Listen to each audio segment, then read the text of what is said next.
반갑습니다. 저녁들 잘 드셨습니까? 예, 몇 분만 드셨네요. 네, 저희 교회에서 또 이렇게 선교사 대회를 열게 되어서 또 영광이고 또 감사드리고 또 여러분들 좋은 시간들 되시기를 바라고, 불편하면 또 얘기들을 스태프들에게 해주시면 또 최선을 다해서 섬기도록 그렇게 하겠습니다. 짧은 시간인데 또 여러분들 또 너무 빡빡한 일정이 아닌가 그런 생각이 들기도 하는데요. 조금 여유를 가지시고 또 마치시고, 또 여기 해운대에 좋은 곳이 많이 있습니다. 약간 릴렉스 할 수 있는 그런 코스들도 많고 또 맛있는 식당들도 있고 하니까요. 가시고 싶은 분들은 5층에 제 방이 있는데 저에게 오시면 제가 잘 다 이렇게 누리실 수 있도록 기도해 드리도록 하겠습니다.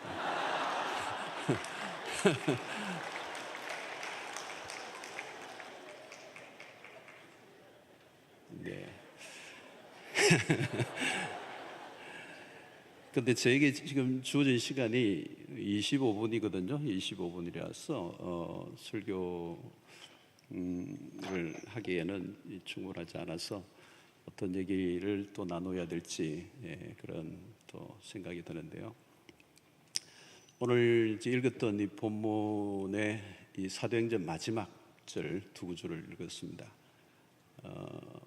우리가 선교사라고 또 선교사 혹은 목회자라고 얘기할 때 이 바울을 우리가 떠올리죠. 바울은 목회자이고 또 선교사로 우리 최고의 롤 모델이 아닌가 하는 생각이 드는데, 바울의 얘기를 조금 하려고 하다가 바울 얘기를 하는 것과 함께 이 구약의 선교사인 요나, 우리가 잘 아는데 요나와 조금 한 부분을 비교하면서 아주 간략하게 우리가 좀 살펴볼 필요가 있는 것 같습니다. 요즘 이제 한국 교회는 굉장히 어렵죠.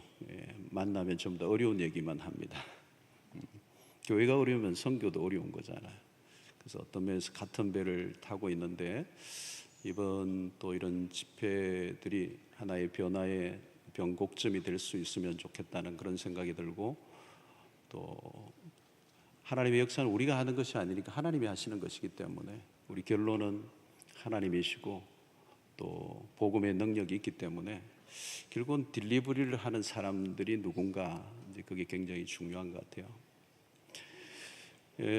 요나서와 오늘 이 사도행전을 이제 보면서 좀 살펴보려고 합니다. 승선을 한 것, 특별히 여러분들 잘 아시지만 사도행전 27장과 28장을 보면 바울이 배를 타잖아요. 로마로 가는 배 호송이 되어져서 로마로 갑니다. 재밌게도 이제 요나도 배를 타잖아요. 다 같이 배를 타더라고요. 선교를 하려고 하면 배를 타는 것 같아요. 옛날에는 한 사람은 이제 배를 탔는데 다시스로 갔다는 것입니다. 다시스로 가고 한 사람은 로마로 가고, 우리가 잘 아는 것처럼 한 사람은 소명을 피해 간 것입니다. 그리고 한 사람은 소명을 따라 살다가 결국은 로마로 가는 죄수의 몸이 되어서 이제 호송되어져 갑니다. 요나의 모습을 보면 다시스로 가는 배를 탔던 것은 소명이 흔들린 것이죠. 그 안에는 개인의 욕망이 이제 숨어 있었을 것이고, 하나님이 가라고 하는 니느웨보다는 다시스를 선택을 하게 되었습니다. 우리의 사역 속에서도 끊임없이 주님을 위해서 헌신하고 나섰지만 우리 안에는 계속 처리되지 않은 욕망이 있는 것이죠. 그것이 결국은 다시스로 가는 이제 배를 타게 된 것입니다. 요즘 우리 주변의 동력자들 이렇게 만나보면 소명이 흔들리는 사람들이 의외로 많이 있습니다. 그리고 도중 하차하는 분들도 꽤 많이, 옛날에는 전혀 볼 수 없었던 그런 현상들이 많이 일어납니다. 소명이 흔들리는 것이죠.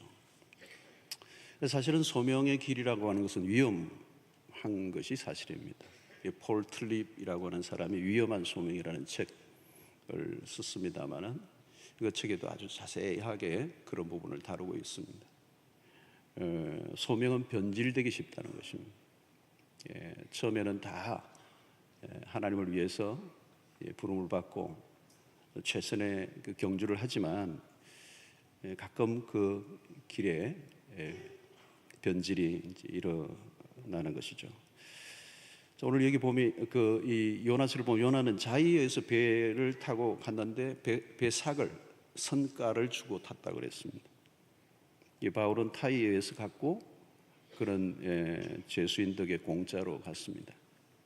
이 요나가 낸 성가 이 본문에 의하면 이 3인칭 여성 전미사인 이 배라는 여성 명사 바로 앞에 나오는 선행사라는 것인데 이게 무슨 의미인가? 이것은 이 요나가 배의 모든 경비를 지불했다는 것입니다.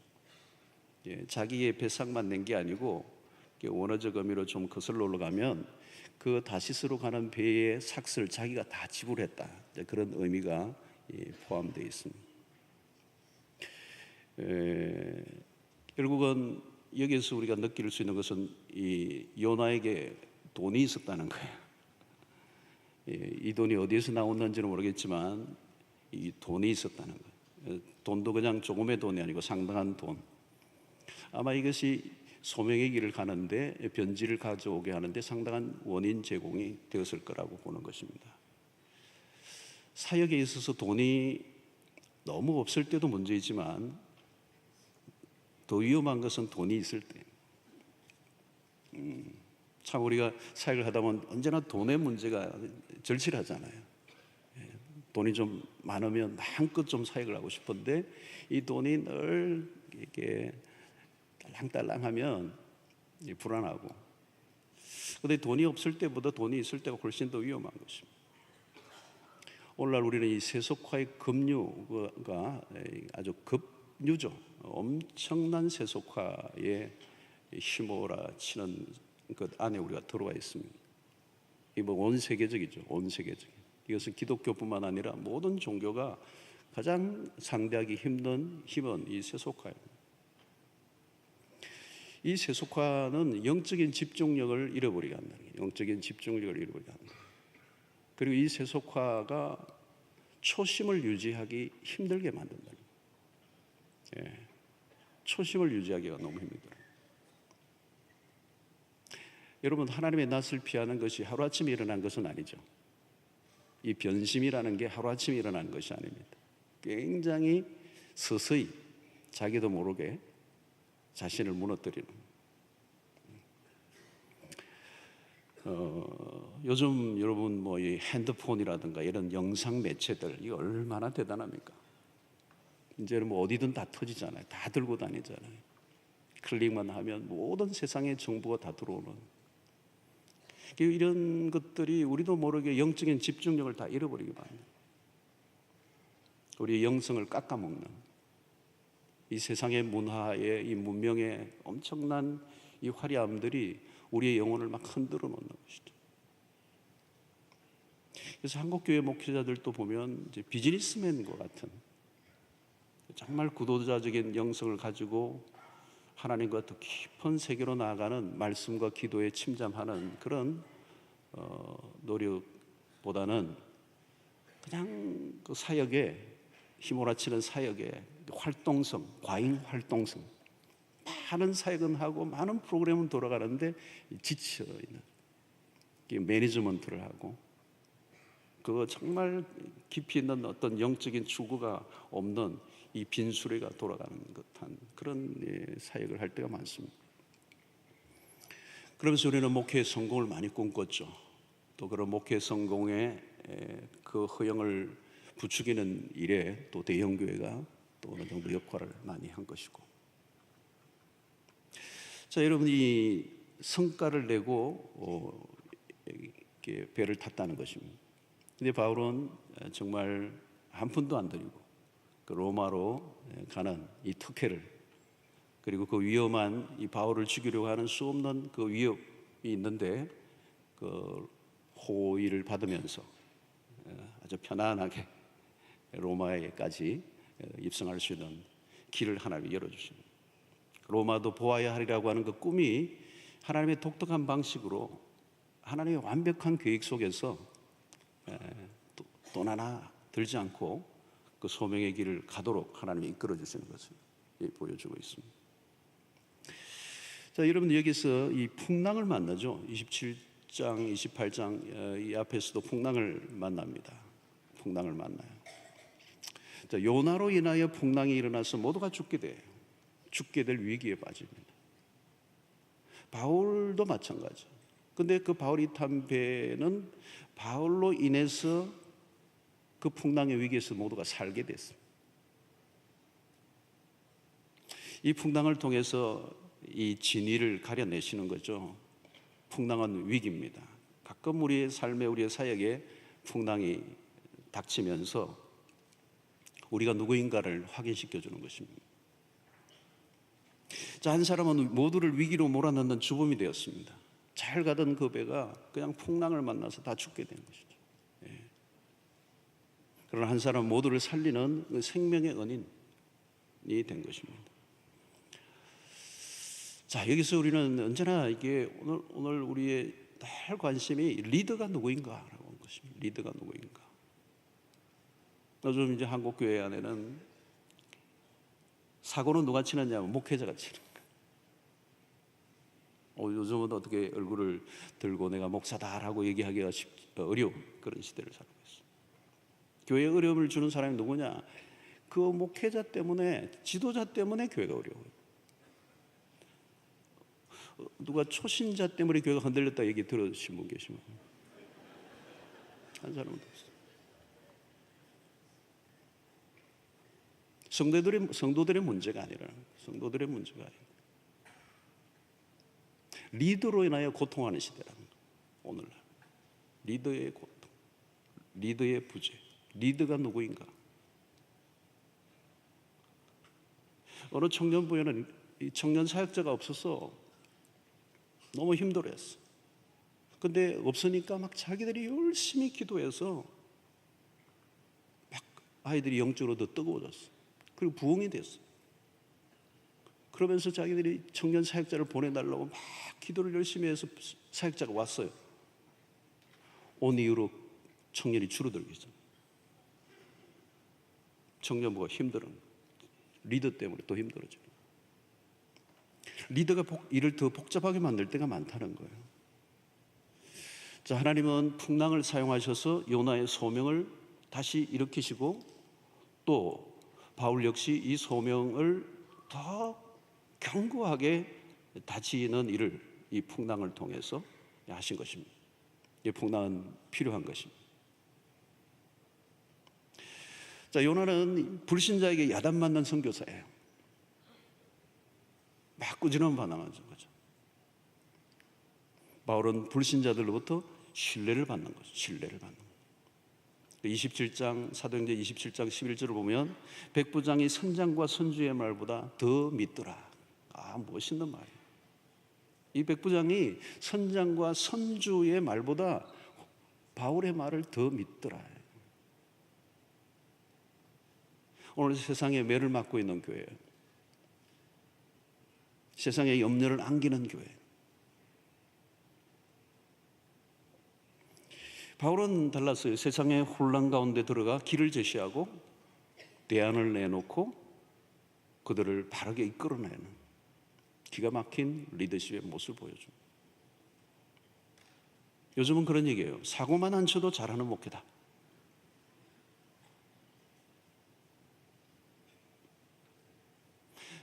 세상에 우리는 어떻게 비추어지고 있는가? 이것이 매우 중요한 요소예요. 자, 요나는 자의적 선택을 통해 간 다시스 행에서 바다에 던져져 큰 물고기 뱃속에 강제 체류되었다가 비자발적 파송을 받습니다. 바울은 타의적 선택에 의해 로마로 가는 배에 올랐지만 자발적 파송을 받습니다. 여러분, 자발적인가 비자발적인가 이건 매우 중요합니다. 기꺼이 하려고 하는가, 의무적으로 하는가. 여러분, 처음에는 모두가 자발적으로 기쁨을 하는데 그게 비자발적으로 변해요. 그리고 의무적으로 변해요. 여러분, 내가 사역에서 의무적으로 하고 있다면 이미 소명에 문제가 생긴 것입니다. 병든 소명이에요.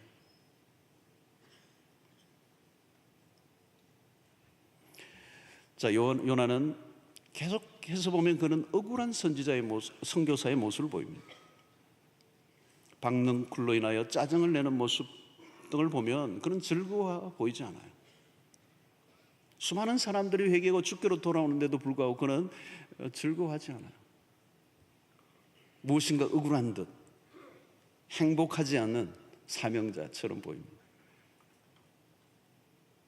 그러나 여러분, 바울을 보면 그런 이 서신서 안에서 그 열악한, 정말 상상할 수 없는 고난과 시련과 어려움들을 겪으면서도 불구하고 그는 행복한 사역자예요. 항상 기뻐하라. 빌립보서에서 우리가 얘기하는 것처럼 그의 그 기쁨은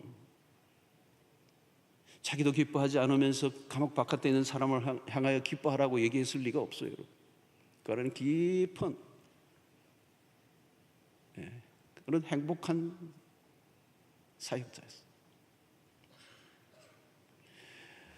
오늘 우리는 이 사역을 오래 하다 보면 빅팀 신드롬에 빠져요. 희생자 증후군에 빠집니다. 내가 얼마나 수고했는데, 얼마나 애를 썼는데, 얼마나 내 청춘을 바쳤는데, 내가 얼마나 많은 대가를 지불했는데 나를 섭섭해하는 사람들이 많아요.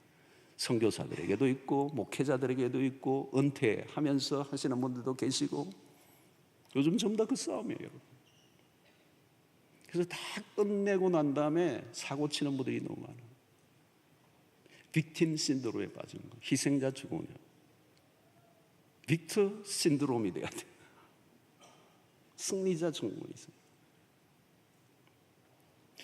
여러분, 억울하다는 거죠. 그 박능쿨, 그 잘난 것 때문에, 그 하나 때문에 열받고 있는 모습, 분노하는 모습, 짜증내는 모습. 저는 사역에서 매우 중요한 것은 행복감이라고 생각해요.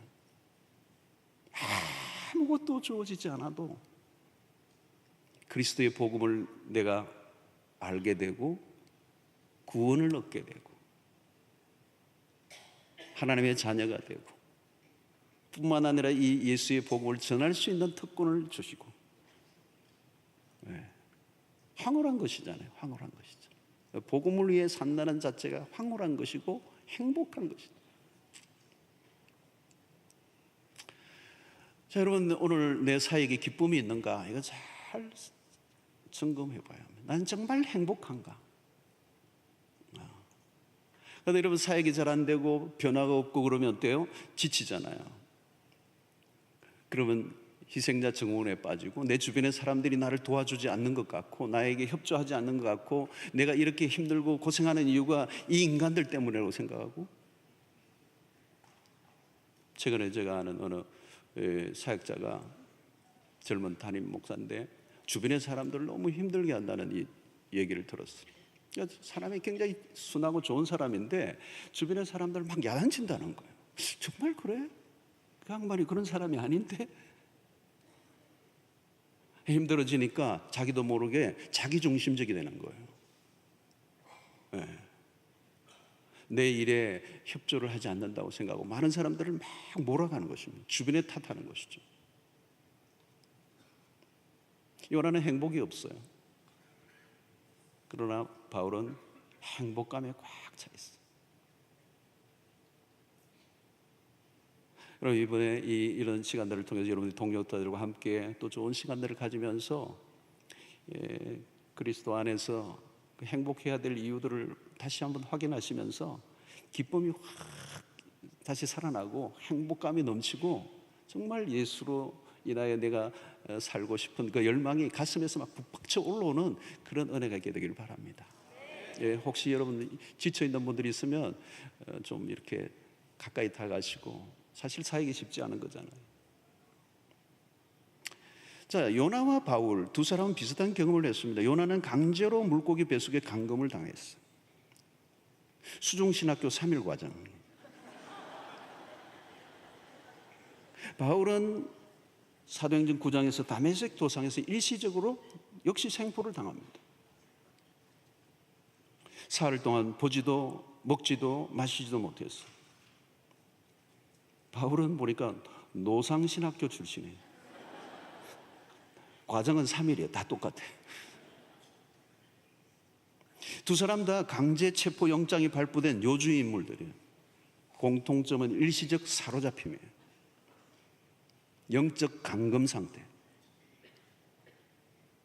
모든 것으로부터 일시적 격리를 당하는 영적인 독특한 사건이에요. 요나는 여기 뱃속에서 사흘 동안 죽음을 통과하죠. 그리고 부활을 경험하는 독특한 경험을 하는 것입니다. 바울 역시도 그 사흘 동안에 모든 게 가려진 완전히 사로잡히는, 어쩌면 이 두 사람은 이 과정을 통하여 자아가 죽는 경험을 하는 것입니다. 자아가 죽어요. 하나님의 완벽한 일시적 격리를 통하여 그들을 사로잡아 하나님의 소명자로 바꿔놓는 이 경험이 있어야 된다. 이 경험이 있어요. 독특한 경험들이 있어요. 그래서 완전히 우리의 삶을 터닝시키는, 완전히 바꿔놓는 이 독특한 경험, 이것은 두 사람에게 공통점입니다. 자, 이 선교의 결과를 보면 요나는 억지로 비자발적인 파송이었지만 니느웨 사람들에게 말씀을 선포할 때 수많은 백성들이 회개하며 하나님에게로 돌아옵니다.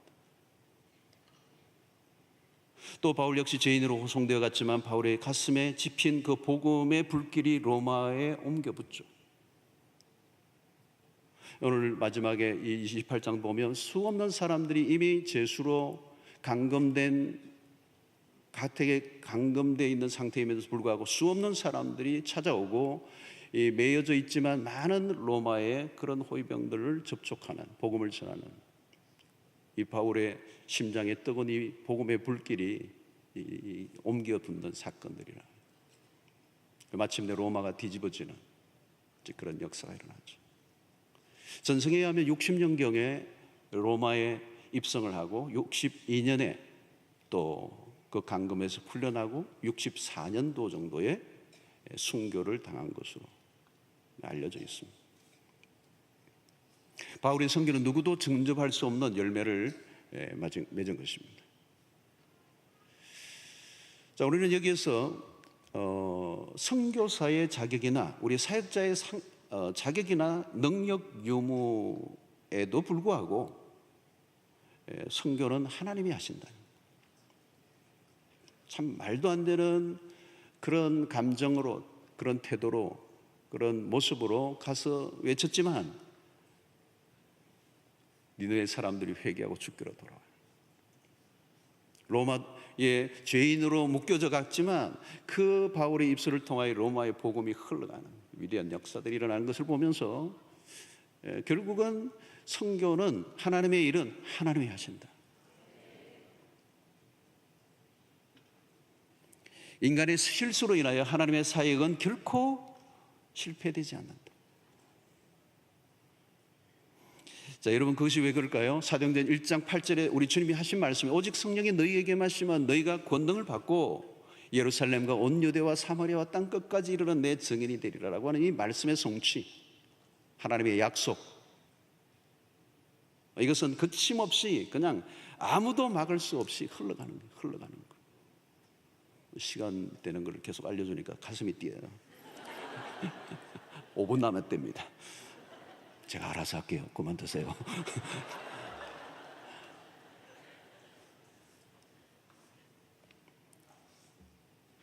여러분,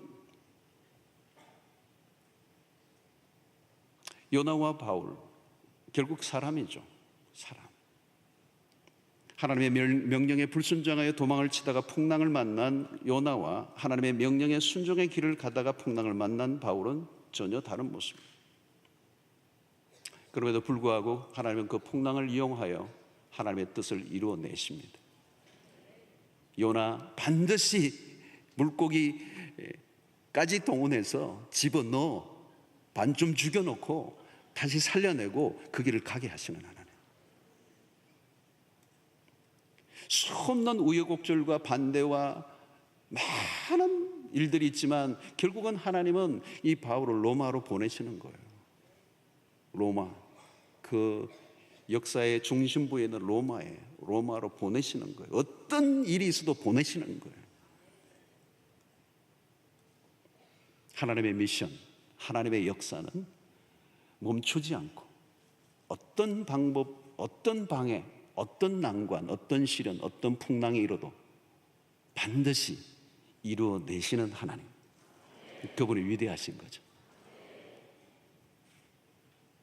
자격이 없는 것 같고 안 될 것 같아도 하나님이 되게 하시면 될 줄로 믿습니다. 그래서 저도 목회를 해보니까 세월이 흐르면 흐를수록 느끼는 그거예요. 내가 하는 게 정말 아니라는 거. 내가 하는 게 아니라는 거. 하나님이 하신다. 한국교회는 지금 풍랑 안으로 들어가 있어요. 이 풍랑이 막 휘몰아치고 있어요. 글쎄요. 아마 이 풍랑은 더 거세질 것 같아요. 지금 많은 교회들이 이 풍랑에, 그센 풍랑에서 무너지고 깨어져요. 그러나 하나님은 이 풍랑을 이용하셔서 하나님의 사람들, 하나님의 교회들을 정돈시키심으로 하나님의 뜻은 꺾이지 않고 반드시 이 민족을 통하여 하나님이 하실 일이 있을 줄로 믿습니다. 이번 북미 회담이나 많은 역사의 흐름, 정치인들이 하지만 이 안에 비하인드 스토리는 우리가 알지 못해요. 우리가 한 번도 꿈꾸지 못했던, 상상하지 못했던 일들이 앞으로 일어날 것이고, 북한의 지하교회 성도들을 일으키시고 중국교회를 일으키시고 온 세계 선교를 마무리하시고 그리스도의 재림이 앞당겨지는 그날이 오게 될 줄로 믿습니다.